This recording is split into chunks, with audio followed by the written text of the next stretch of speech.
ಹಾಗಾಗಿ ಇಲ್ಲಿ ನೋಡ್ತಾ ಇರ್ಬೋದು ಈ ರೀತಿ ದುಂಡು ಮಲ್ಲಿಗೆ ಕನಕಾಂಬರ ಅಂದರೆ ಯಾರಿಗೆ ಇಷ್ಟ ಇಲ್ಲ ಹೇಳಿ. ಎಲ್ಲಾದರೂ ಫಂಕ್ಷನ್ಗೆ ಇಲ್ಲ ಔಟ್ಸೈಡ್ ನಾವು ಹೋಗ್ತಾ ಇದ್ದೀವಿ ಅಂತಂದರೆ ಹೂ ಬೇಕೇ ಬೇಕು.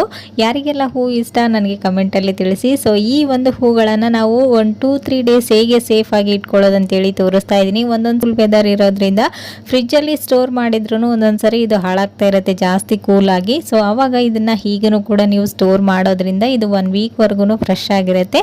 ಸೊ ಇಲ್ಲಿ ನೋಡ್ತಾ ಇದ್ರಲ್ವ ಈ ರೀತಿ ನೀವು ಬಟ್ಟೆ ಬ್ಯಾಗ್ಗಳು ಇವಾಗ ವೆಜಿಟೇಬಲ್ಸ್ ಫ್ರೂಟ್ಸ್ ಏನಾದರೂ ತಂದಿರ್ತೀರಲ್ವ ಬಟ್ಟೆಯಲ್ಲಿನೂ ಕೂಡ ಈ ಒಂದು ಬ್ಯಾಗ್ಗಳ ಕೊಡ್ತಾರೆ. ನೀವು ವೇಸ್ಟ್ ಅಂತ ಬಿಸಾಕ್ತಾ ಇರ್ತೀರಾ. ಸೊ ಅವನ್ನ ನೀವು ಹೀಗೂ ಕೂಡ ರಿಯೂಸ್ ಮಾಡ್ಕೊಳ್ಬೋದು.